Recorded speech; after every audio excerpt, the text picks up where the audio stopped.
Perfect. Perfect.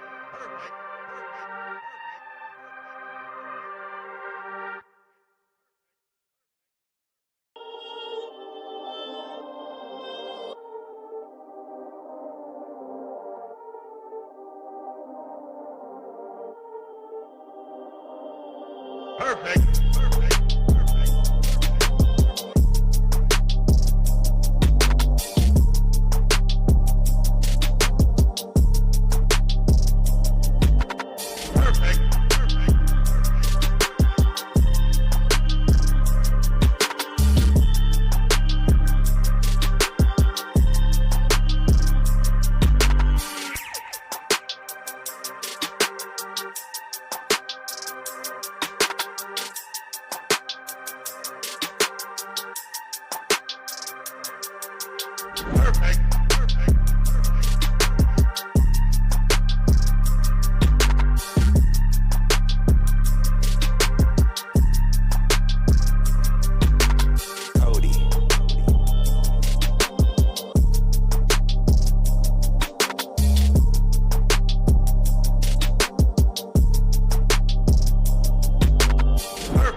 Perfect.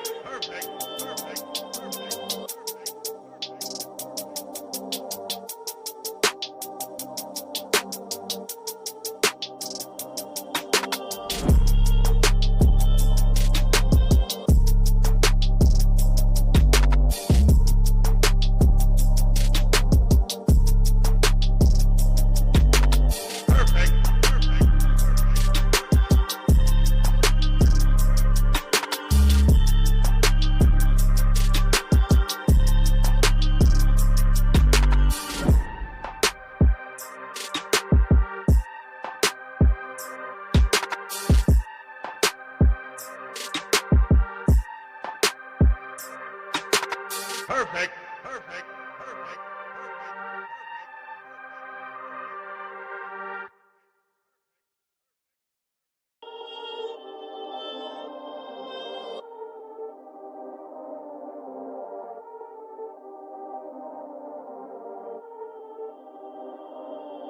Perfect.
Ladies and gentlemen, we are live. It's time.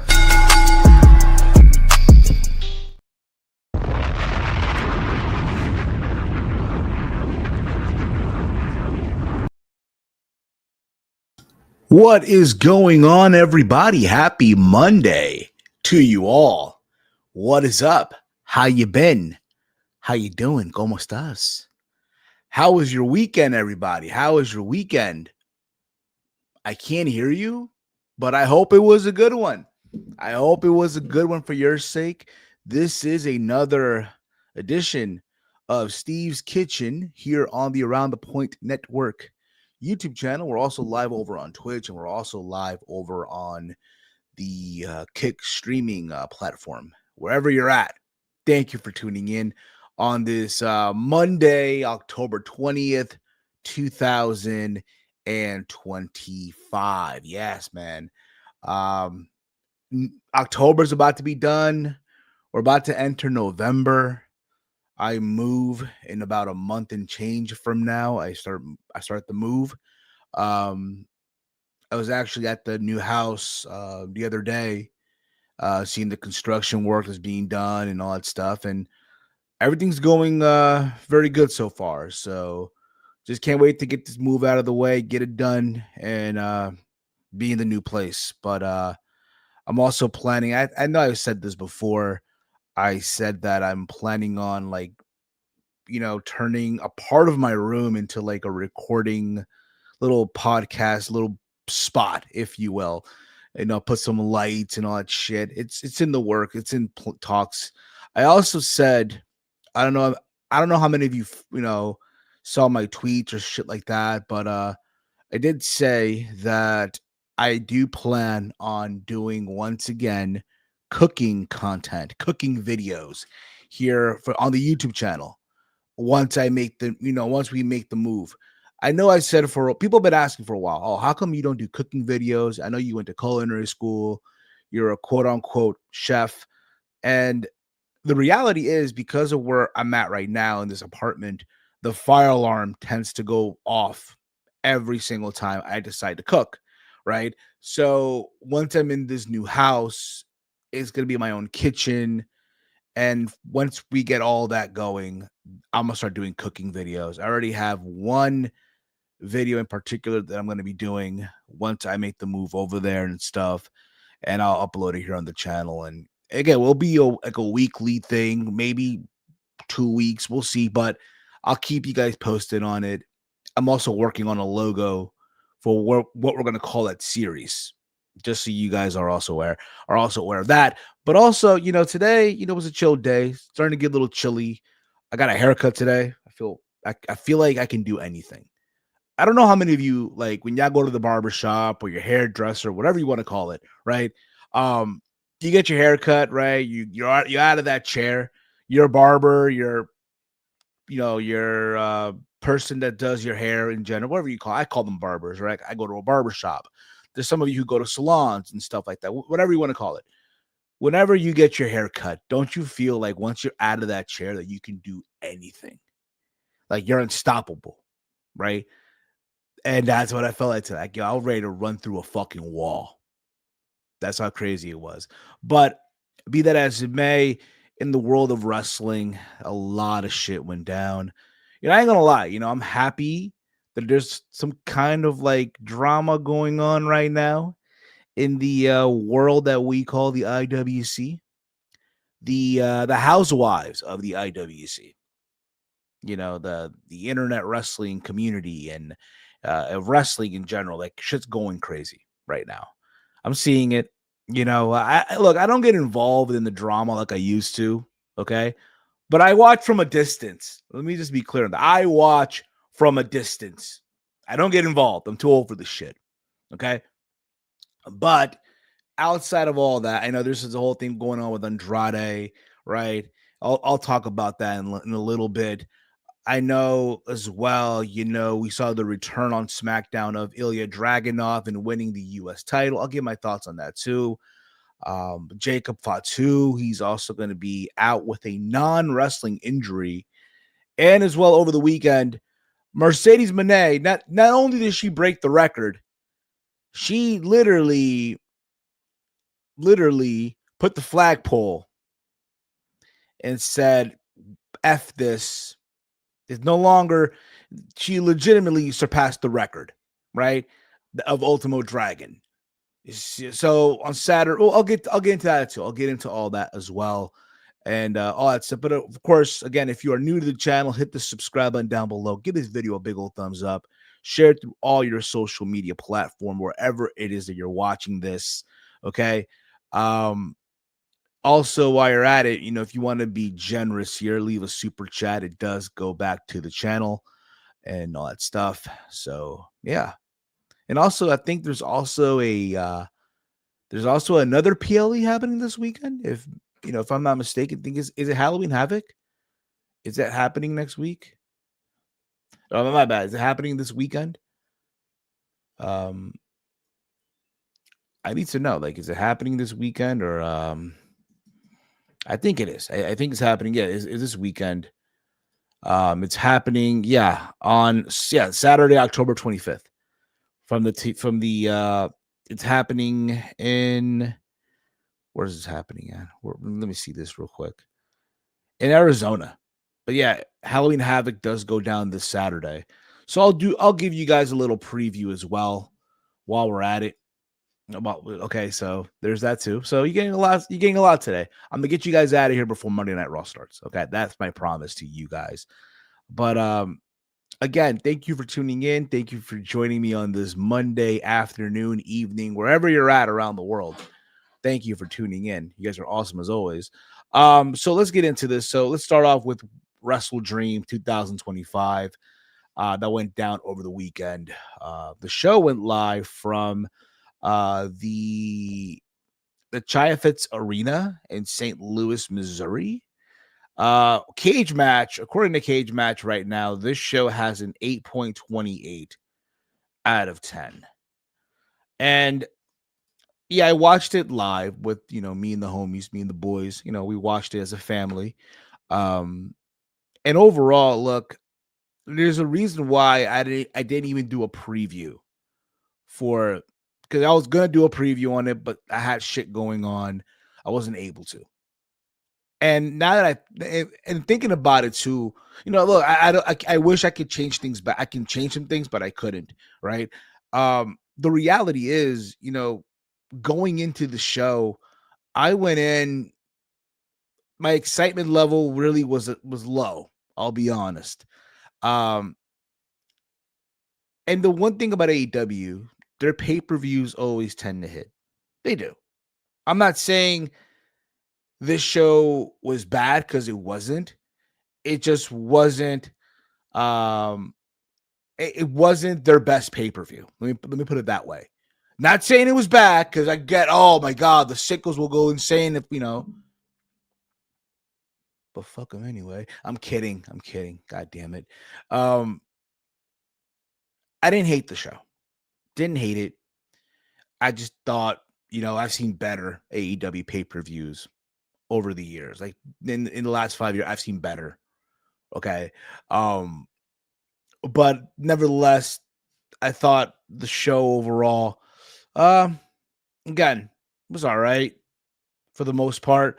I went into the show with no excitement at all. Like, oh my God, I can't, because really, to be honest, the AEW product right now in 2025, if I'm honest, it's not popping.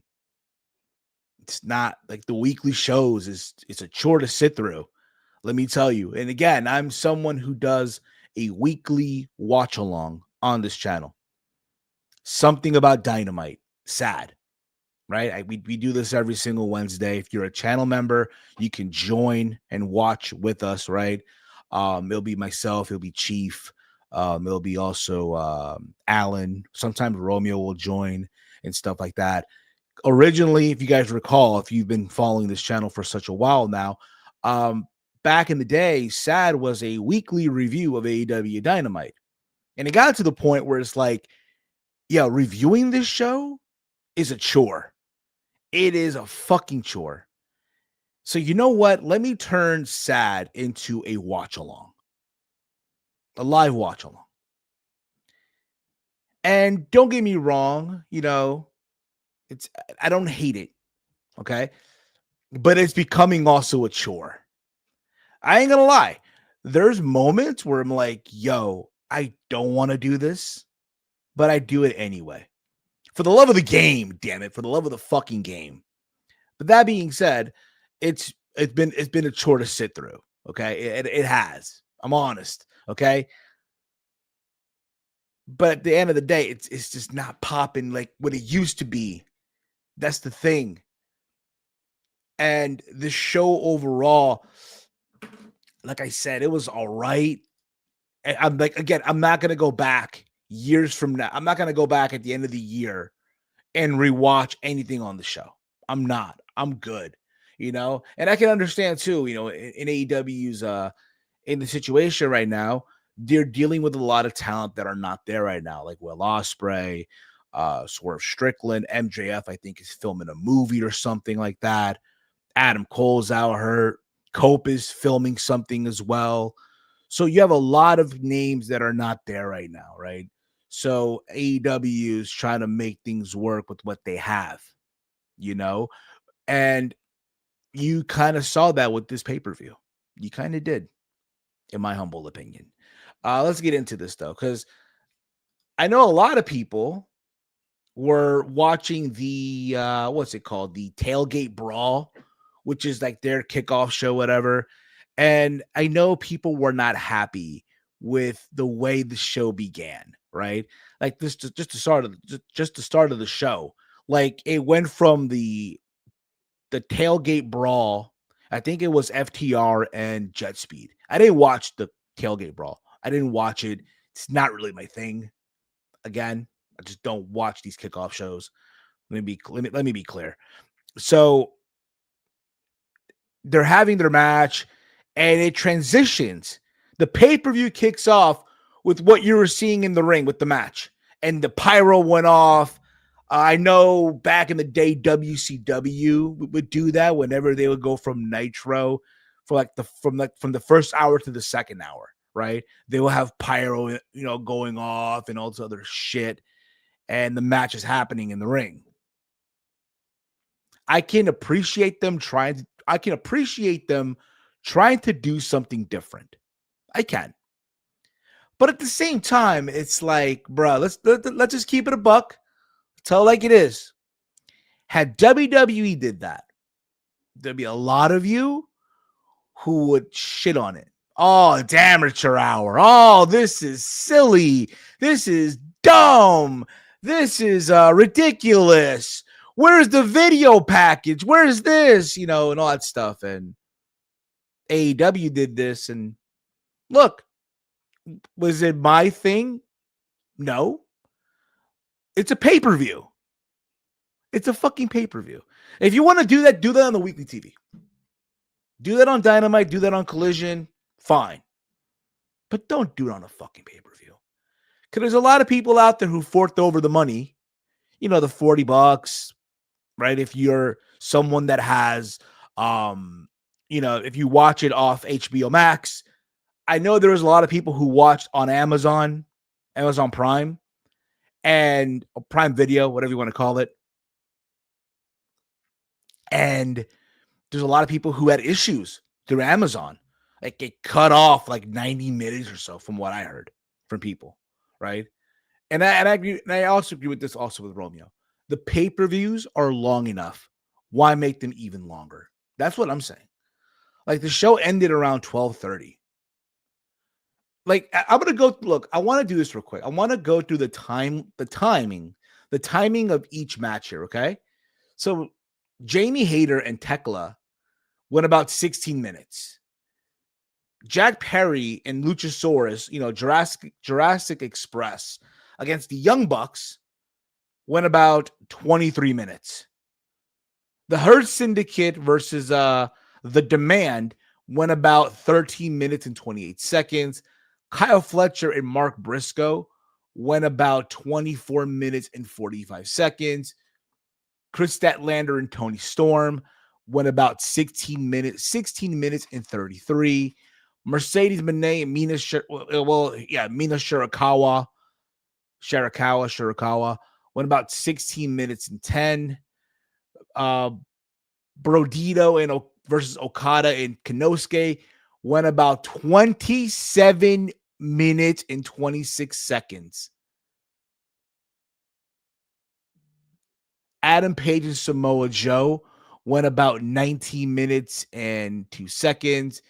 And Darby Allin and Jon Moxley went about 25 minutes and 54 seconds. Why in the fuck, AEW, why in the fuck is the TNT title match getting more time than the world title and the main event?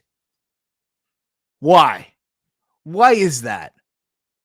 I'll be honest. Again, there's a lot of these matches I personally would have put on Dynamite. In my humble opinion. I get it. Tony tries to get everybody on the show in any way possible, right? And that's cool and all. But at the same time, look, this show does not need to be fucking, almost 4 hours and change long. Does not need to be. I get it. It's a Saturday night. It's Saturday night, right? A lot of folks don't work on Sunday. The kids don't go to school, right? So it's fine, right? It's okay. Even though there's the rest of the world, there's some of us who do have to go to work on Sunday. There's some of us, that got shit to do. There's kids who go to Sunday school for all I know, right? And here we are doing this long ass of a fucking pay-per-view. And essentially, let's be honest too, a lot of these things were filler. It felt like, but let's get into this again. Technically, the show started, if we're being technical with this, it started off with FTR and Jet Speed. And again, a lot of people were trying to avoid this. I didn't watch it, right? So as far as I know, the show started with Jamie Hayter and Tekla. That's when the show started for me. Okay. And I'm like, what are they fighting for? Why is this on pay-per-view? Look, two women who I think are great. Don't get me wrong. Okay. Jamie Hayter, former women's champion. Tekla, if there's somebody who I would like to see get a run with the TBS title, believe it or not, Tekla. Why not? Why not? Like, I know Jamie Hayter announced, the blood and guts, because why not, right? For whatever reason, we live in this world where if the guys are doing something, the women need to do it too. We live in this world for some reason that it needs to happen. If the men are doing it, so do the women. Damn it. So yeah, that's happening. I think in November still. Now, if you're going to tell me that these two women are going at it and the winner gets the advantage for their team, fine. If this was for a contenders, match, whatever the case, fine. But we just threw them out there to have a match. And don't get me wrong, for the most part, it was a very physical match. For the most part, where Jamie Hayter picked up the W. So there was that. From there, we had the Jurassic Express versus the Young Bucks. I thought, honestly, this was probably one of the best matches on the show. Funny enough, two of the best things on the show were tag team matches. Funny enough. And again, people were going crazy for Jurassic Express, Tarzan Boy. The Young Bucks came out to to be known at the $32.11 bucks, right? Insufficient funds and shit like that. This match, by the way, was for $500,000. The winner gets $500,000 Monopoly money. Monopoly. And yeah, it was a very fun match.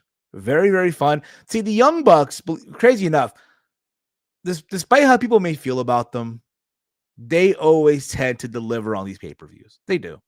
They kill it. They have the follow that. Still do after all these years. It's amazing. But when it was all said and done, Jurassic Express did pick up the W. What are they going to do with the $500,000? Who knows? And then out came the Don Callis family to attack Jurassic Express. The Young Bucks leave. Kenny Omega gets involved. And we're still with that. So where does this lead Omega? Well, he's showing his loyalty. I guess that he does care, right? Even though I think Jack Perry is going to probably turn on Kenny Omega. But we'll see. We'll see how that goes. But yeah, very good match between the Jurassic Express and the Young Bucks. From there, you had the trio's number one contender Tornado 6-man tag. You had the Hurt Syndicate versus the Demand. In the same match they had a couple of weeks ago. Right? But they had, what was it, at the Homecoming? They ran it back. For the most part. But obviously, yes, the Hurt Syndicate did pick up the win. So big whoop for that. From there, Kyle Fletcher, Mark Briscoe, part 5, by the way, part 5. I forgot all about part 1, 2, 3, and 4. I don't even remember them. So the fact that they mentioned, this is part 5 of the series and shit.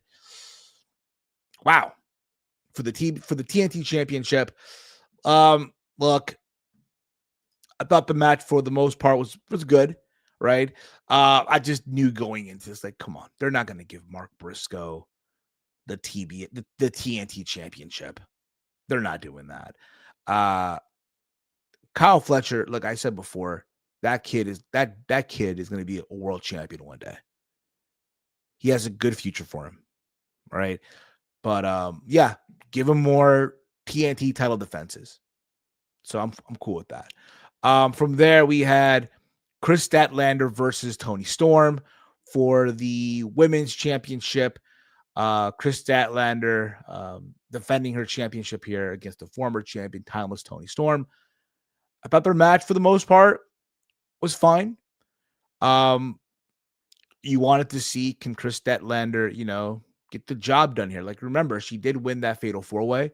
Was it at Forbidden? Was it Forbidden Door? What was it, Forbidden Door that she won the title? Was it Forbidden Door? It was All Out. All Out. There you go. All Out. She won the title at All Out, right? She won that Fatal 4-Way. So now you want to see if Toni Storm, the former champion, she gets a rematch. And you wanted to see, can Chris Statlander beat someone like Toni Storm, who AEW, let's be honest here, they view Toni Storm like one of their key players, right? And I thought the match, for the most part, was a very good match, right? For the most part. And when it was all said and done, Chris Statlander picked up the W after hitting the Saturday Night Fever, I think it was, on Toni Storm. So you beat her twice. You beat Toni Storm. You would think after this, she's going to get her moment, right? With the belt, celebration, right? No, that didn't happen. Out came Mercedes Mone, at the time 10-belt Mone. She's no longer 11, nor is she 12. She's 12-belt Mone now. Which, by the way, I'll just talk about it now. I'll talk about this shit now. Fuck it. We'll get this out of the way. Okay, we'll get it out the way. Okay, we'll get it out the way. Okay, so Mercedes Mone, She shows up, right? She's in the she demands that Chris Statlander, who just successfully defended her AEW Women's World Championship against a former AEW Women's World Champion in Toni Storm, right? It should be a big win for her, a big moment.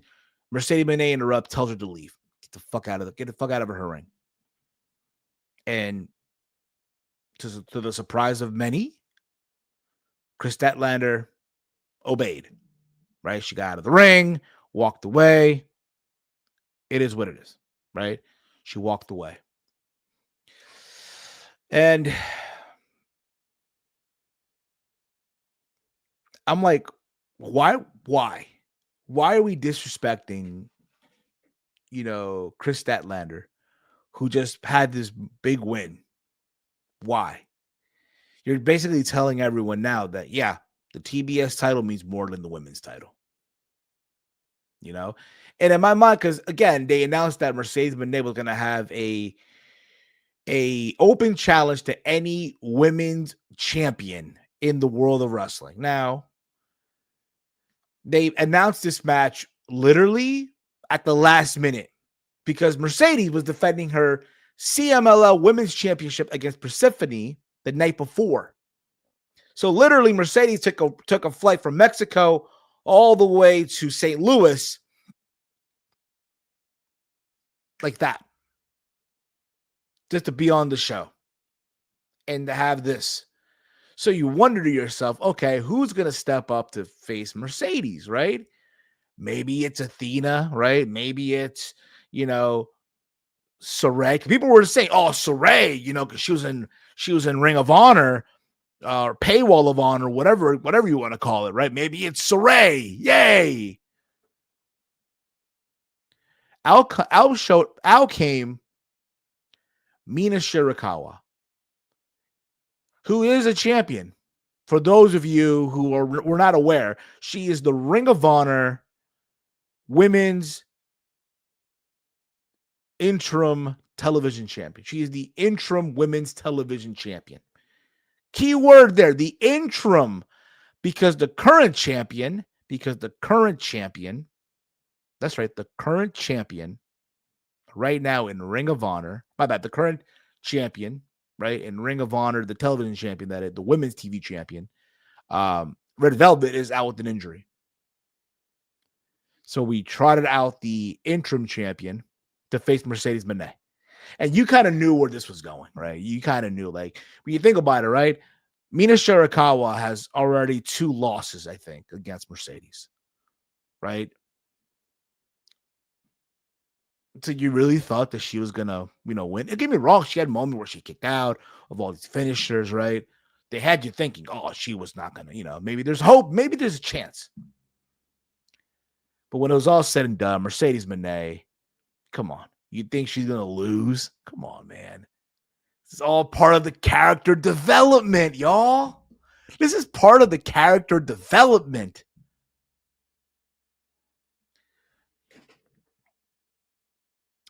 So Mercedes Moné is now the new Ring of Honor Women's Interim Television Champion. She's the Ring of Honor Interim Women's Television Champion. And that is how she breaks Ultimo Dragon's record. And look, I know there's some people out there who are not big on the belt collector run that Mercedes Moné is going through. I get it. I'm not saying that I'm big on it either, because to me it's whatever. I get it. Like, there's a lot of indie promoters who are thrilled that, hey, Mercedes Moné, someone of her caliber, of the name value, is showing up to their town, wrestle for their indie promotion, right? Move ticket sales and all that stuff, meet and greets. So there's a plus to it. There's like a positive, right? But at the same time, it's like, yo, let's be honest here. Everyone's acting like this is a big moment. You know what? For the most part, to some people it is. I get it. But let's be honest here. out of all the belts that she's currently holding, I guess only was it four? Was it three of them or four of them now are the one that actually are worth the damn, right? Everything else is like these Mickey Mouse titles, respectfully. And like I mentioned before, you thought, oh, 11 belts. Nope. 12 belt Mone. Because over the weekend, once WrestleDream was over, right? Once WrestleDream was said and done and it was in the books, right? Mercedes Moné flew over to Winnipeg and wrestled Jody Threat from TNA for the WPW Women's Championship. That's the Winnipeg Pro Wrestling promotion, by the way. And she defeated Jody Threat to become the new WPW Women's Champion. So now she has 12 of these shits. 12 of them. Incredible. So then after the match, let me get back to the match real quick. Chris Statlander comes out and she lays out Mercedes, and this leads to Mercedes Moné making a challenge or saying it's official now. It will be Mercedes Moné versus Chris Statlander at Full Gear. That's right, y'all. It's happening at Full Gear. Now, when I hear all this, I'm like, this is her way. Mercedes is getting the title. Now, keep this in mind too. Keep this in mind. Okay. Let's keep this in mind also. You know, Mercedes Moné is 2-0 against Chris Statlander, who is again the current Ring of Honor Women's Champion. She's 2-0 against her already. You really think that I'm supposed to believe that Chris Statlander has a chance? No. It all makes sense now. It all kind of makes sense. Like, there's a reason why Mercedes did not beat Timeless Tony Storm, because he just couldn't. Hence why Tony Storm was the one who won, who defeated Mercedes Moné. Because it was difficult, right? Like, they're both two big names. And I'm not saying that Chris Statlander isn't, but it doesn't carry the same weight as Mercedes Moné and Timeless Tony Storm. So me watching this, it's quite obvious what's going to happen. Mercedes Moné is going to get her moment as holding both the AEW TBS championship and the women's championship. Yeah. What she couldn't do to Timeless Tony Storm at all in, a couple of months ago, she will do with Chris Statlander at Full Gear. Because, dun, it is what it is. Yeah, that's how I'm viewing it. Unless you want to surprise everyone and, oh my God, Chris Statlander picks up the win. But we'll see how this goes. But I mean, eventually, all this needs to lead to Mercedes going into a downward spiral where she loses everything. And I'm ready for that. For real, I am. I'm ready for that. From there, we go to Brody King and Bandito versus the Don Callis family of Kazuchika Okada and the new IWGP World Champion Konosuke Takeshita. I thought this was a very, very good match. I enjoyed it for the most part. But you want to see, could they coexist? Could Konosuke Takeshita and Okada, can they coexist? Can they get along in this, right? And for the most part, it was cordial, right? I'm shocked that Okada got the pin here. I mean, it kind of makes sense too, because Takeshita oh my goodness, Takeshita just won this title in Japan. You're not gonna beat him. You're not gonna get him. Yeah, he's not gonna be the one to get pinned. It's not happening. But what's happening is this Wednesday on Dynamite, it will be Bandito versus Okada for the unified championship.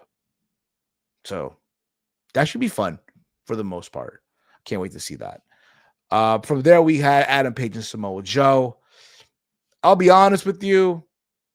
I am not feeling this run by Hangman Adam Page. You would have thought, like, we had that moment, right, in Texas, right, when he beat Jon Moxley, right? He finally recaptured the title. And ever since then, it's just been, he's cold. There's no pop.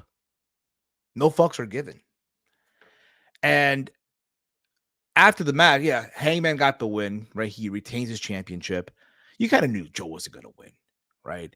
So then after the match, they embrace, the ops come out, and they attack Hangman and Adam Page right after. They turned on him. Heel turn, right? Look, and I don't mind them continuing this feud. You could do another match into Full Gear, Joe and Hangman again. Maybe do a stipulation, put a cage or something, But all this is going to lead to MJF. Yeah. I think at World's End, we give MJF and Hangman Adam Page for the championship, right? But then we got the main event. Then we got the main event, Darby Allin versus Jon Moxley. I Quit rules. This was supposed to be the match we got at All In. You could tell. This was the match that Tony Khan wanted to book at All In Texas.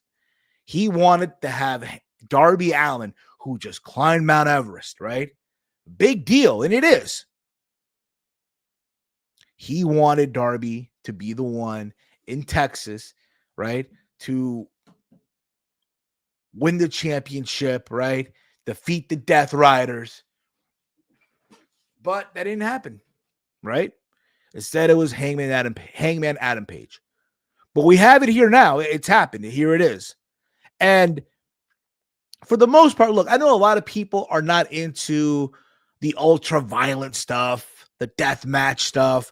Some people call it an indie mud show, hot garbage. And look, you are you have the right to your opinion. That is your right. I don't mind the ultra-violent shit. I don't mind it. Believe it or not, I actually tend to enjoy the ultra-violent shit when I'm stoned. I do. Believe it or not, I do. I don't know why, but I just do. Right? So there was a moment here where Jon Moxley grabbed some skewers that was handed to him by Marina Shafir, and he started to put the skewers underneath the fingernails of Darby and just stabbing him with it and shit. Looked crazy as all hell.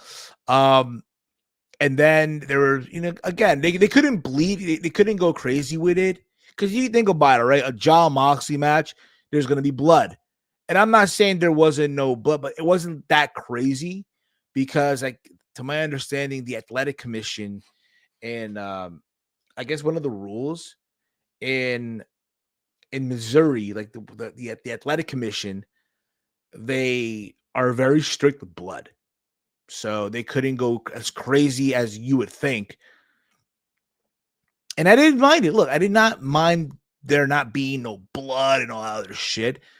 And then there was that big spot where Darby Allin was placed, his head was placed in a fish tank by Jon Moxley, and he's drowning him. And this got people talking. I know Sarah Stock gave her thoughts on it. I know Amanda Huber is arguing back and forth with her. And look, I do think at the end of the day, you as a parent need to, keep an eye on what your children are watching. Let's be honest here. Did I think the spot, did I mind the spot? I didn't mind it. Keep in mind, I am not a parent. Not that I know of. I don't have any kids. But I guarantee you, if I had a kid, my opinion probably will be different, right? Because I remember back in the day, you gotta remember back in the day, you would see from WWE the old, please do not try this at home, right? Remember those commercials? And as a kid, you would watch them, and you're like, ooh. But when you were with your friends, you would, pretend to do these wrestling moves, and you would try to do a suplex or put your friend in an ankle lock or the walls of Jericho. We've done it before, right? Or hell, I had one friend who tried to do a swanton bomb off a diving board onto a pool. It's happened before, right? So I get this whole thing. Oh my God, kids are going to see, Darby being drowned in a fish tank, and they're going to try to do it or replicate that with their friends and stuff like that. There's that concern. And I get it, right? But I'm not going to lose my mind over this shit like some people are, right? Like the sickos are. Like, they're so triggered. They're so like bothered by what Sarah Stock had to say. It's ridiculous. It is fucking ridiculous. But be that as it may, Sting came out. There's another thing too, like, Darby Allin does not have any friends, bro. Darby does not have any friends to come out there to give him a hand from the Death Riders and shit. It's kind of ridiculous. So then after this, the lights go out and Sting shows up. Old man Sting, gray hair, gray goatee and all, and he breaks the fish tank with the bat. And then Darby chokes Jon Moxley with the flag that he placed on the top of Mount Everest, that AEW flag, hit the coffin drop, and then hit the Scorpion Death drop, the Scorpion Death Lock, I'm sorry. In the middle of the ring, where there's a puddle, and Moxley just screams, he says, "I quit." I'll be very honest. That ending was very, very anticlimactic, in my opinion. But that's just me. Again, overall, am I going to go back and rewatch this show? Not really. Did this show move me or anything like that? No. Did I pay for this show? I don't think it was worth the price they were charging for what the fuck they were giving people, but that's just one man's opinion. I know Full Gear is happening at Prudential. I mentioned it a while back. I might be going. I might. And if I do go, probably be last minute, like the day of, that I buy a ticket for the show, if I'm being honest. But that was WrestleDream overall. That was WrestleDream. Some people liked it. Some people hated it. It is what it is. Let's get on to some other stuff that happened over the weekend as well. So also, if you guys remember, during the 6-year anniversary, Andrade returned to AEW, right? So he was the guy who went to WWE, left. Well, he got released, right? He got released, went to AEW, right? Went back to WWE. He got released or fired, whatever you want to think it is, and went back to AEW, right? And if you remember, he laid out Kenny Omega and he joined the Don Callis family. And if you notice, they have not mentioned Andrade at all, not once, not mentioned.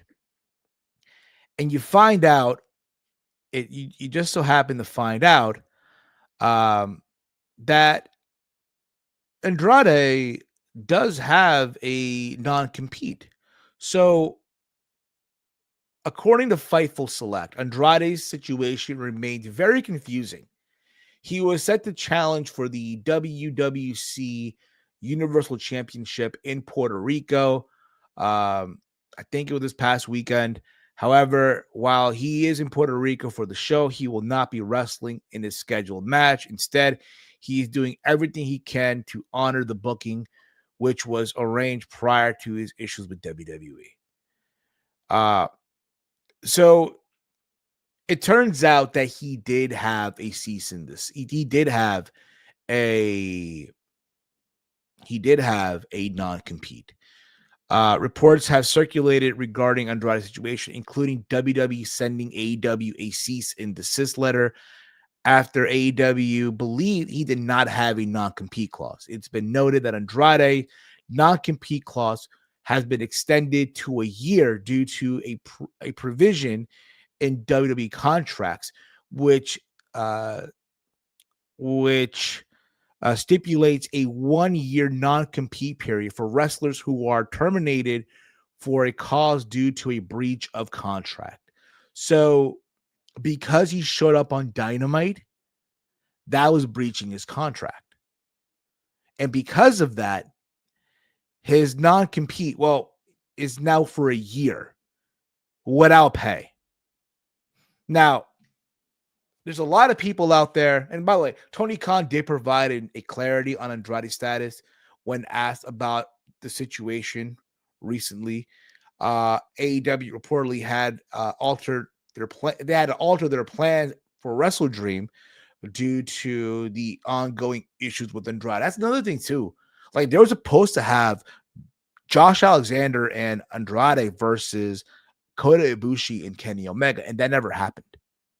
Right. So you can look at this from many situations, right? You can say, oh man, how can, you can put the blame on WWE because you can. Like, how the fuck are you gonna have a guy go a year not being able to work because of your non-compete clause, but you're not gonna pay him, right? It's fucked up and this and that.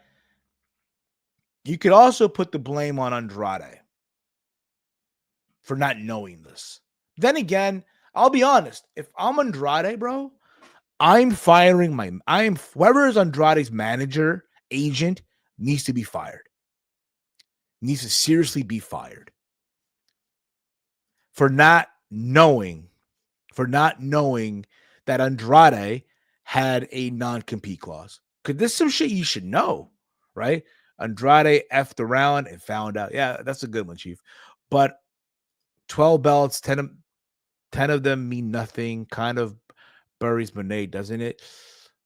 I'm sure, she's getting paid from the meet and greets and all that other shit. But I mean, yeah, only like what, 4 of them mean anything. That's the CMLL, the Ring of Honor interim women, because it's a Ring of Honor title after all.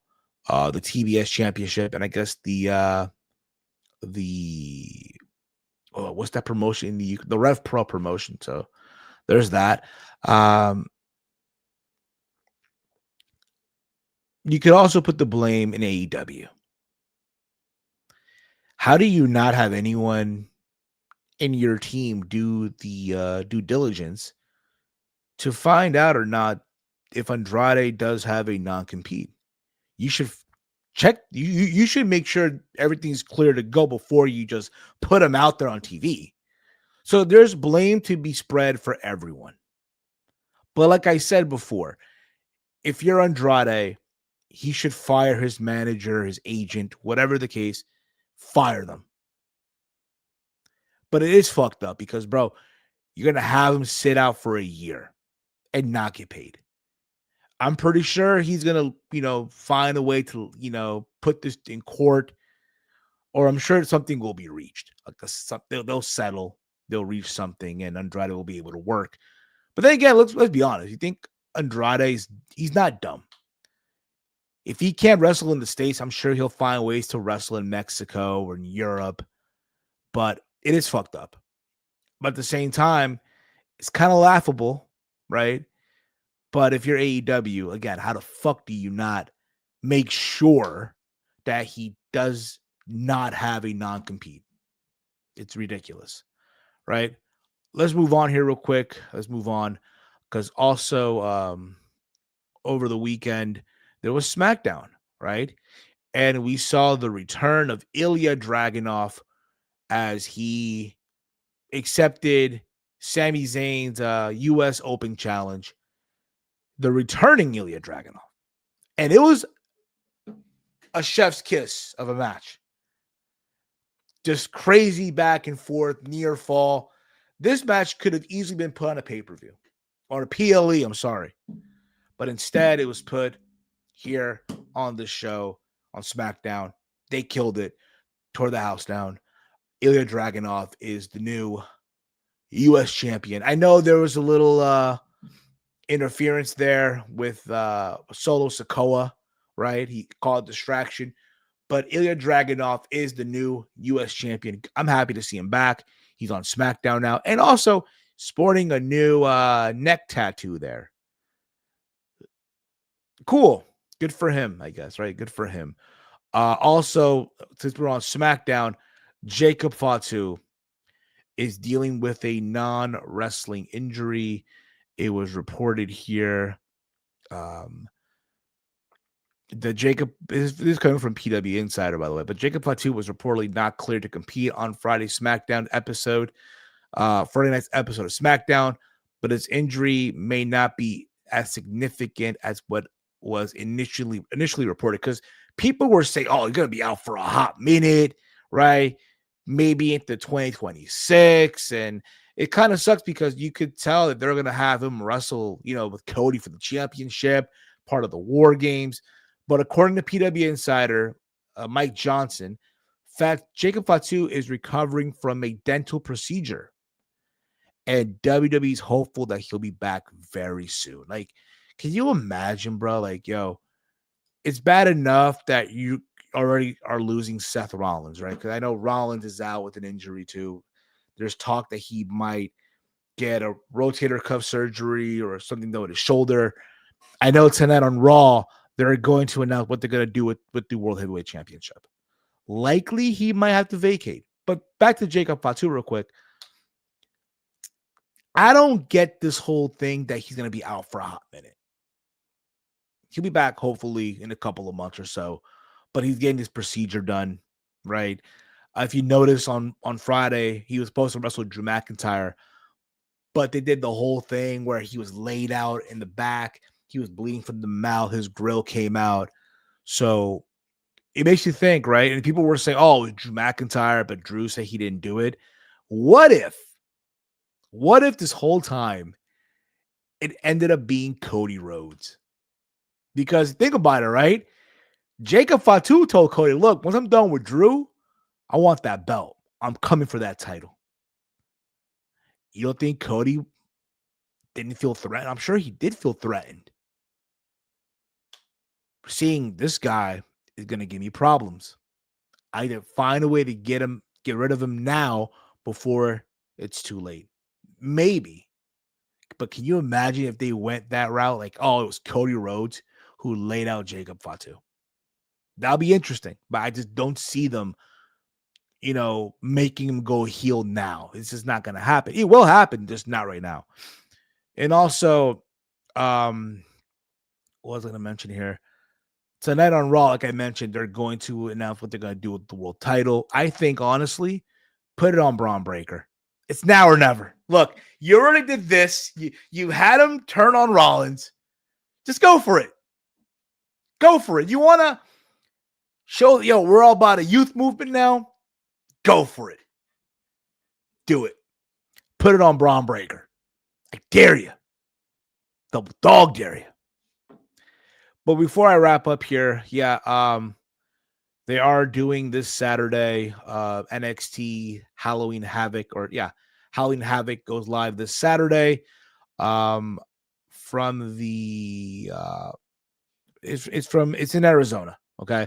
The match, look, there's 5 matches on the show.